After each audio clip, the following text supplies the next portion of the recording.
Rail line স্থাপনের প্রতিশ্রুতি দিলেন তারেক রহমান। মোহাম্মদ রাফি হোসেন নওগাঁ জেলা প্রতিনিধির পাঠানো তথ্যচিত্রে বিস্তারিত। কৃষিপণ্য পরিবহনের খরচ কমানো এবং সাধারণ মানুষের স্বল্প ব্যয় যাতায়াত নিশ্চিত করতে নওগাঁয় রেললাইন স্থাপনের প্রতিশ্রুতি দিয়েছেন বিএনপি চেয়ারম্যান তারেক রহমান। বৃহস্পতিবার 29 জানুয়ারি সন্ধ্যায় নওগাঁ সদর উপজেলার এটিএম মাঠে আয়োজিত এক নির্বাচনী জনসভায় তিনি এ প্রতিশ্রুতি দেন।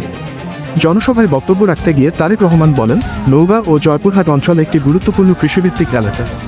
এখানে ধানের পাশাপাশি বিভিন্ন ধরনের সবজি ও আমসহ নানা কৃষিপণ্য উৎপাদিত হয়, কিন্তু পর্যাপ্ত হিমাগার না থাকায় এসব পণ্য সংরক্ষণ করা সম্ভব হয় না, ফলে বিপুল পরিমাণ কৃষিপণ্য নষ্ট হয়ে যায়।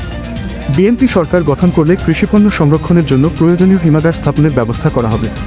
তিনি আরও বলেন, বর্তমানে কৃষিপণ্য ট্রাকের মাধ্যমে পরিবহন করতে গিয়ে কৃষকদের অতিরিক্ত খরচ বহন করতে হয়। নওগাঁতে রেললাইন স্থাপন করা হলে কৃষিপণ্য পরিবহন অনেক সাশ্রয়ী হবে। এতে কৃষকরা তাদের উৎপাদিত ফসলের ন্যায্য মূল্য পাবে এবং সাধারণ মানুষও কম খরচে যাতায়াতের সুযোগ পাবে। বেকারত্ব দূরীকরণ প্রসঙ্গে তারেক রহমান বলেন, বিএনপি সরকার গঠন করলে বেকার যুবকদের জন্য কর্মসংস্থানের ব্যবস্থা করা হবে।